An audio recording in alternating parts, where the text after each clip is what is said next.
Hello mga katutot ka-DIY, kumusta po kayo? Sana po nasa mabuti kayong kalagayan sa mga oras na ito. Ano po? On this episode, ay atin po pag-uusapan ito pong conversion natin sa AC to DC na stand fan.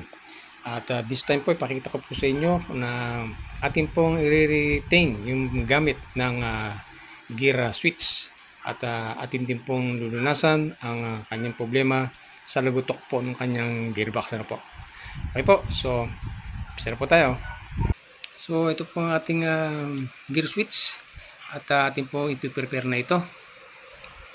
Ito po ang ating pong malagyan ng ating pong resistor at magamit po natin sa ating conversion. Ito po yung kanyang front cover at ito po yung pivot pin. Mahirap pong tanggalin yan. Kailangan po nyong gumamit ng malaki po na screwdriver. Hindi po pwedeng yung maliit na screwdriver dahil malaki po itong ating pivot pin. Okay po. So yan po yung pivot pin, ganyan po kalaki yan. So ito po ating gagamitin DC motor, brushless po siya. Kasama na accessory po niya yung kanyang crank lever. Ito po yung nagpapa-sway.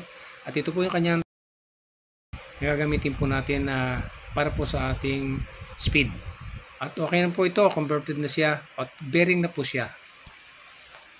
So ito po yung ating pong simula na yung ating pong pag-convert o paglalagay nito resistor dito sa ating gear switch.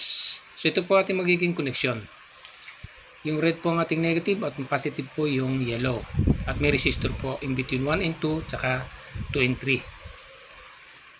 Alright, ganito po yung gagawin natin na pag-connect. Ito po ginagamit kong connection procedure. Yung Y connection po. Okay? Para po hindi na tayo mag-solder. Okay, yan po.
Alright mga katoto, at ito na pang neck ay atin po nilakihan yung butas dahil hindi po kasi kanina yung butas na yan, yung pivot pin natin, nilakihan po natin at ginamitan ko po itong hand drill, drill gun po.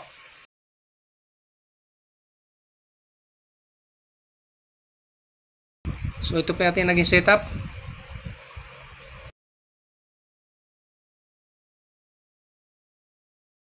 Ito po gagamitin natin na connection. Yan sa ating pong negative line. Yung sa may 0 po yan. Yan po para hindi na tayo mag-solder. Yan po ang gamitin nating procedure ng pag-connect ng wire.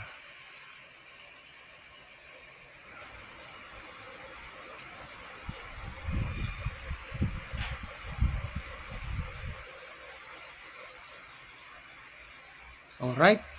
So naka-ready na siya. Yung black po nakakabit na rin doon sa 3. Ito po yung 0, yung 3. Yan po yung black. Resistor nakakabit na rin po sa 1 and 2 at 2 and 3. So bago natin ikabit sa connector, dapat po mga 10 mm po yung kanyang talupan na natin na wire. Para po eksakto po yung pasok sa butas, hindi nakalabas ang ating wire. Yung bare metal. Ayan. Yellow sa positive at red po ang negative. Yan po ang ating naging connection. Okay, subukan natin kung okay. Alright, so hindi naman siya umaamoy at hindi rin siya huminto. Ibig sabihin okay po connection natin. So yan po, dinagdagan ko po itong wire na red para po sa paghuhugot at paglalagay ng ating motor. Ito pong yellow, pwede nyo rin pong dagdagan po yan para sa pagtatanggal ng motor ay hindi nahahatak. So dito ko po nilagay yung ating connection ng adapter. Yan po. Happy connector po tayo. Yan. Pwede nyo rin pong ipit yan doon sa dating inipitan ng wire nung tinanggal natin doon sa loob. Kung hindi pong nanaisin.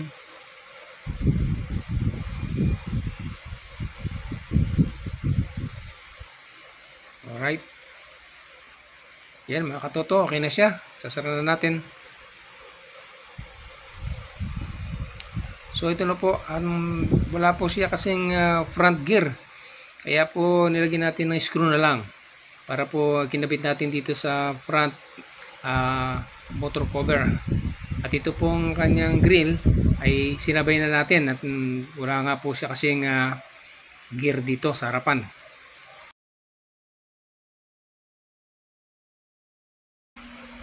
So i-check po natin yung kanyang power without load.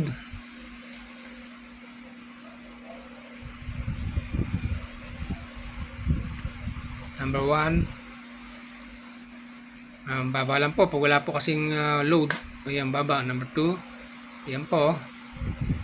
1.6. Okay, number 3.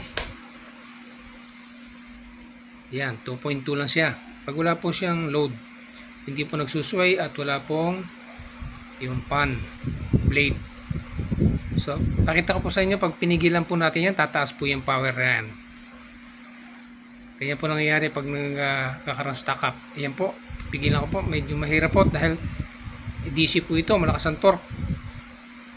Okay. Oops, kainit. So okay po, nakita nyo, tumaas po. Yan po nangyayari pag nahirapan po umikot ang ating pong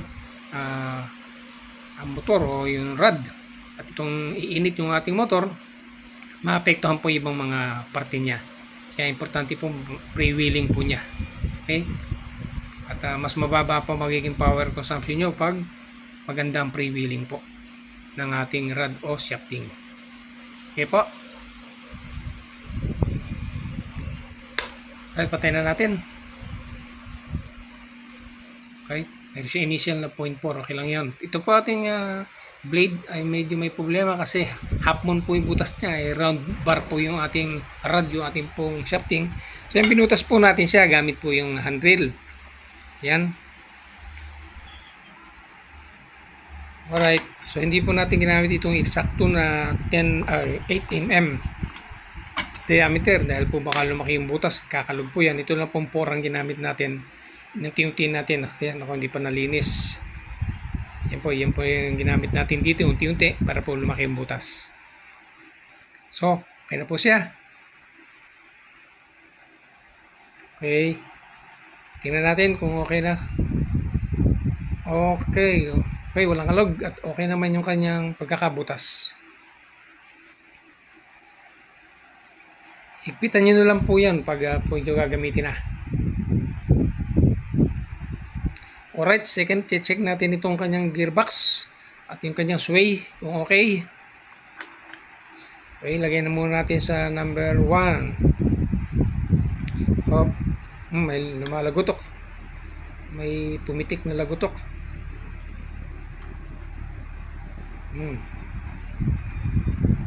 Number 1 pa lang, meron ng malug. Ayun.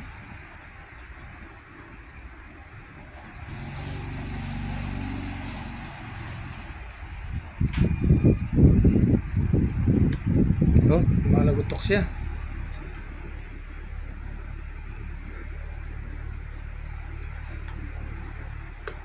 Yan ang birthday natin.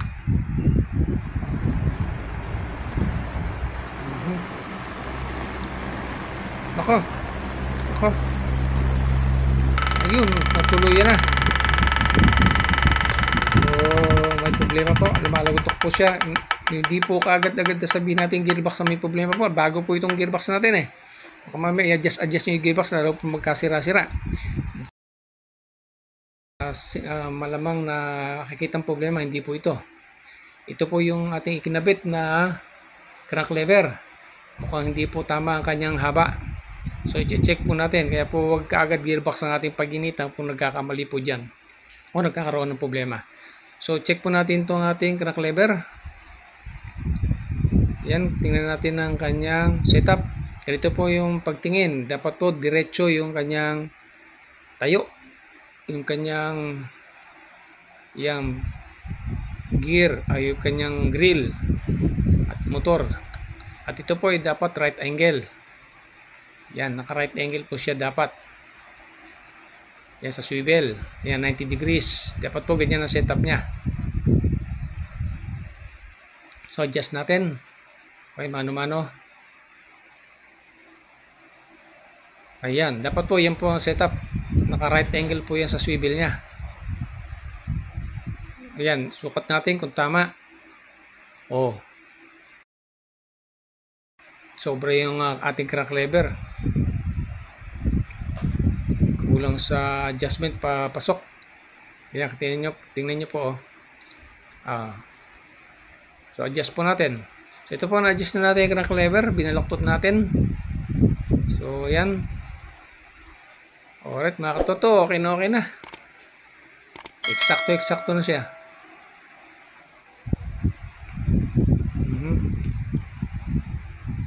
Alright, at tandaan po natin, ito po ang tamang pagkakabit po natin crank lever. Ganyan po ang posisyon, ha. Yan, oh. Ganyan po, oh. Yan po ang posisyon. Ito ay dito, at saka yan. Ito po dito sa may post. Yan. At ito po yung sa may crank lever. Ay, crank lever sa kanyang swivel. Ayan. Ganyan po siya. So, subukan natin.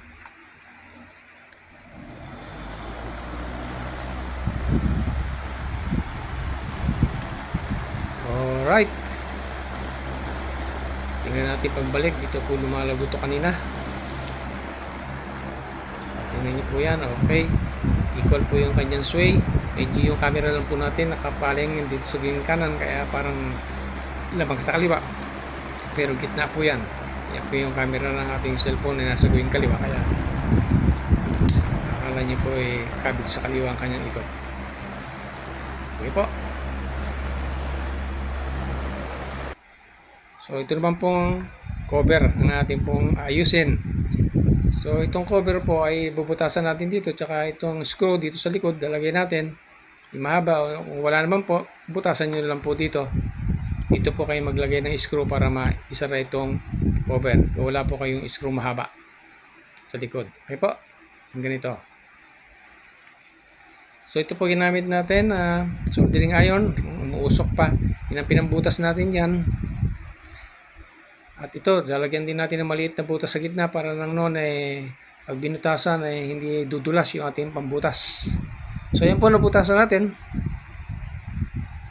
At ni-initial na butas na maliit dito para hindi po dumulas yung ating pong pinambutas na ito.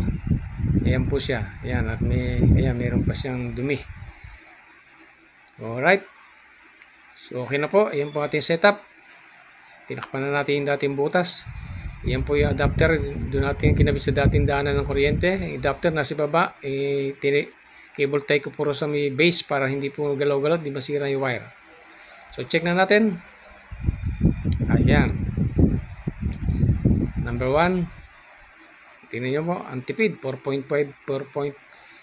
Sa 4.5 po maximum niya.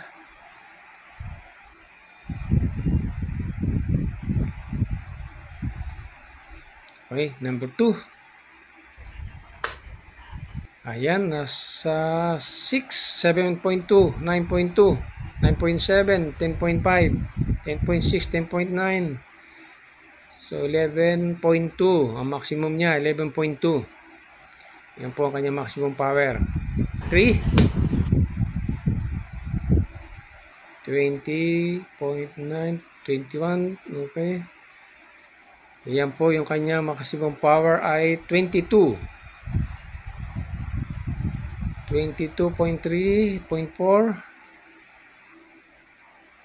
So napakatipid ano po. Ay, instead na 60 watts po ito ay naging 22 na lang. So laking tipid po niyan. Okay?